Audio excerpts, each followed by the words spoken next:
For more than 40 years, evangelical voters have tended to favor conservative Republican candidates. Donald Trump gained the support of about 80% of white evangelicals in the last two elections. CBN chief political analyst David Brody brings us this look at how this coalition developed and the key issues in this year's election. Defining the evangelical voter has always been a challenge, and nowadays it's become even more complicated. Former GOP nominee for president Mike Huckabee says evangelicals don't just fit into one box anymore. I get so tired of hearing particularly this line. Well, evangelicals are all, and then fill in the blank. Evangelicals are not all anything.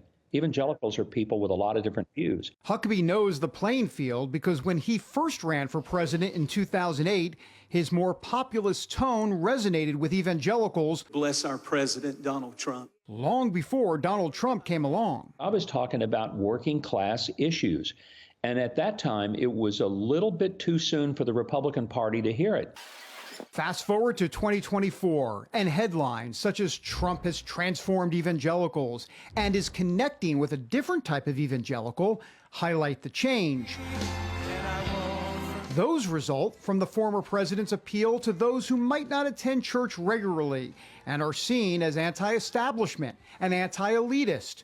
Chad Connolly leads the Get Out the Vote organization, Faith Wins. I think it's fair that he's brought out a whole different segment of voters that have been really missing. And that includes evangelicals. Absolutely includes evangelicals.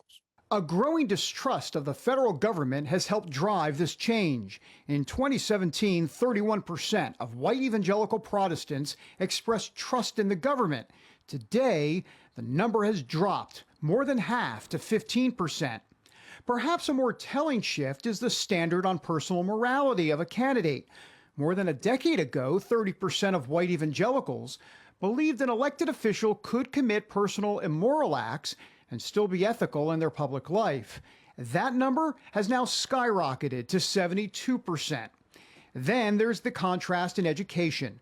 Exit polls in this year's GOP primaries show that while Trump split the college-educated evangelical vote, he wins more than 2/3 of those who didn't go to college. We heard during the Obama years that the left wouldn't go visit in the areas in Pennsylvania that were coal mining areas, that were just blue collar, go to work, flag waving, God fearing, but might have a beer on a Friday afternoon kind of thing and go to church once a month. I do think that Trump has brought those people out. Many of those voters are likely former Democrats or independents who have added a new layer to the evangelical column.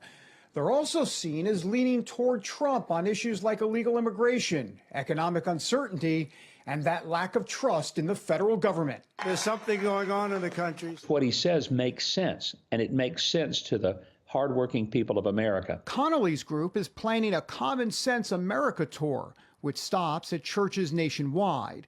Instead of the usual church conference focusing on areas such as life and marriage, this tour will be broader, touching on issues deeply affecting the church. David, I've been in 11 states this year.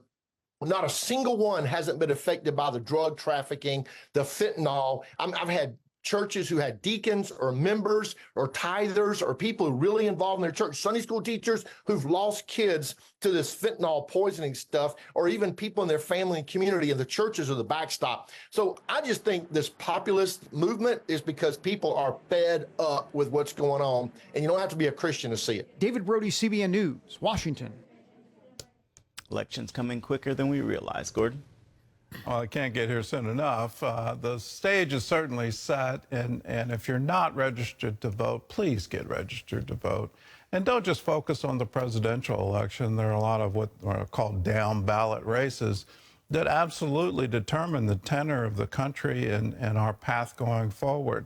You can have a very serious argument that our government today is broken, and Democrats and Republicans can't come together and pass any kind of legislation, let alone comprehensive legislation on pressing issues like immigration.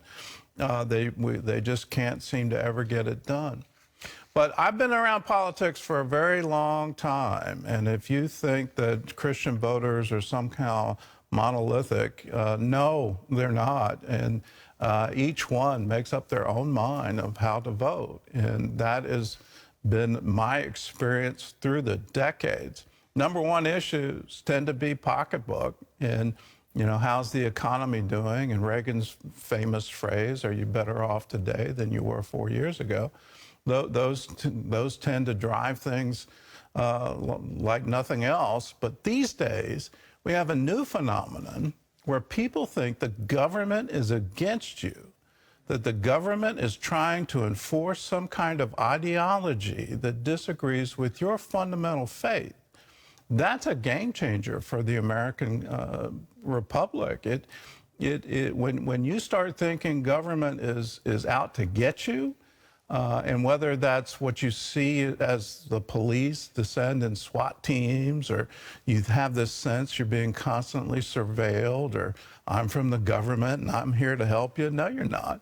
These are very serious issues that we're facing, and to divide it based on are you evangelical or not evangelical, I think both parties need to wake up. If the American people, as a majority, think their own government is working against them, well, then government has to change.